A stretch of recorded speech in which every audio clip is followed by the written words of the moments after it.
Assalamualaikum warahmatullahi wabarakatuh. Perkenalkan, nama saya Anita Remawati dengan NIM 252310101162. Perkenalkan, nama saya Lady Utami Ramadhani dengan NIM 252310101161. Di sini kami akan mempresentasikan tentang arah gerak tubuh dan bidang-bidang imajiner. Di sini saya Lady Utami Ramadhani mau mempresentasikan tentang arah gerak dan bidang imajiner. Saya mulai dengan pembelahan sagital. Pembelahan sagital itu pembelahan tengah badan. Dari sini, dari atas sampai ke bawah, itu membelah menjadi dua bagian, yaitu dextra atau bisa disebut kanan dan sinistra bisa disebut dengan kiri. Lalu ada pembelahan horizontal, itu pembelahan menyilang, itu juga membelah menjadi dua bagian, yaitu superior atau bisa disebut atas dan inferior disebut dengan bawah. Lalu ada pembelahan koronal atau frontal, itu juga membelah menjadi dua bagian seperti ini membelahnya, seperti ini. Lalu yang depan dibelah menjadi dua, menjadi anterior, dan yang belakang adalah posterior. Muka saya ini adalah contoh dari bagian anterior, dan punggung saya itu bagian dari posterior. Lalu ada proksimal. Proksimal itu bagian tubuh yang mendekati batang tubuh. Lalu ada distal, yang bagian tubuh yang menjauhi batang tubuh.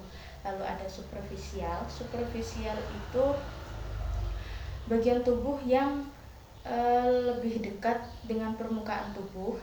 Lalu ada profunda. Profunda itu bagian tubuh yang lebih jauh atau lebih dalam dari permukaan tubuh.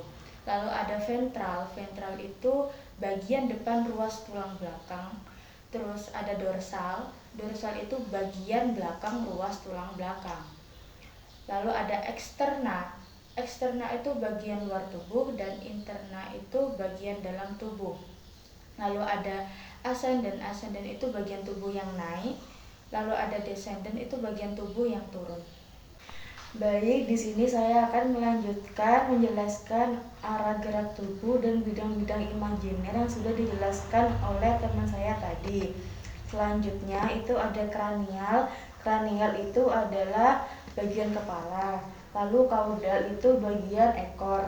Lalu ada palmar, itu anggota gerak bagian atas. Lalu plantar itu anggota tubuh gerak bagian bawah. Lalu ada parietal, itu adalah bagian tubuh bagian luar. Lalu visceral itu bagian dalam. Lalu ada medial. Medial itu tubuh bagian tengah. Lalu perifer itu tubuh bagian pinggir. Lalu ada longitudinal. Longitudinal itu adalah potongan memanjang. Lalu ada sentral. Sentral itu adalah bidang tengah. Lalu selanjutnya itu ada ulnar. Ulnar itu adalah tulang hasta. Lalu radial itu tulang pengumpil. Lalu yang selanjutnya itu ada tibial, itu tulang kering. Lalu yang terakhir fibular, itu adalah tulang betis. Baiklah, saya di sini akan menjelaskan tentang posisi tubuh. Ada 4 posisi tubuh di sini. 1 posisi anatomi, 2 posisi supinasi, 3 ada posisi pronasi, dan 4 ada posisi litotomi. Oke, yang pertama itu posisi anatomi. Posisi anatomi itu tubuh berdiri tegak dengan pandangan menghadap ke depan, lalu tangan menggantung dan telapak tangan menghadap ke depan. Lalu yang kedua ada posisi supinasi. Posisi supinasi itu adalah posisi terlentang seperti ini.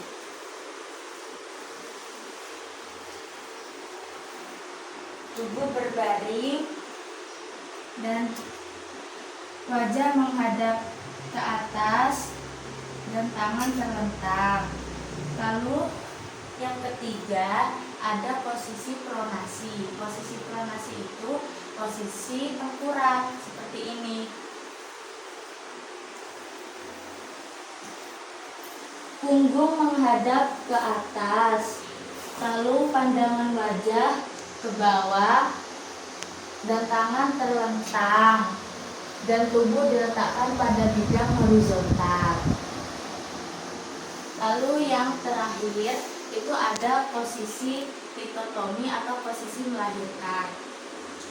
Itu seperti ini. Tubuh berbaring, paha diangkat ke atas, lalu betis diangkat ke atas pada bidang horizontal, lalu tangan dibentangkan seperti sayap dan padangan ke atas, lalu kakinya diikat. Ini untuk posisi melahirkan ya teman-teman. Baik, saya Lady Utami Ramadhani mau melanjutkan tentang arah gerakan tubuh. Yang pertama yaitu fleksi. Fleksi itu gerakan membengkokkan tubuh. Lalu ada ekstensi, itu gerakan meluruskan tubuh. Lalu ada adduksi. Adduksi itu gerakan mendekati tubuh. Terus ada abduksi, itu gerakan yang menjauhi tubuh. Lalu ada rotasi. Rotasi itu gerakan memutar. Lalu ada sirkumduksio atau gabungan dari fleksi, ekstensi, adduksi, dan abduksi. Lalu selanjutnya akan dilanjutkan oleh teman saya. Baik, di sini saya akan melanjutkan arah gerakan tubuh dari yang sudah dijelaskan oleh teman saya di awal. Selanjutnya itu ada gerakan elevasi. Elevasi itu mengangkat bagian tubuh, lalu depresi itu menurunkan bagian tubuh. Lalu ada inversi. Inversi itu memiringkan telapak kaki ke dalam seperti ini. Lalu ada eversi, itu memiringkan telapak kaki ke bagian luar seperti ini. Lalu ada supinasi. Supinasi itu menengadahkan telapak tangan seperti ini. Lalu ada pronasi, itu menelungkupkan tangan seperti ini. Baiklah, saya akan melanjutkan presentasi saya tentang istilah anatomi. Dimulai dari prosesus. Prosesus itu taju atau tonjolan. Lalu ada spina. Spina itu tonjolan yang tajam seperti duri atau taju tajam seperti duri. Lalu ada tuber. Tuber itu benjolan yang bulat. Lalu ada tuberculum, itu benjolan bulat yang kecil. Lalu ada krista. Krista itu gerigi di tepi. Baik, di sini saya akan melanjutkan tentang istilah anatomi yang sudah dijelaskan oleh teman saya sebelumnya.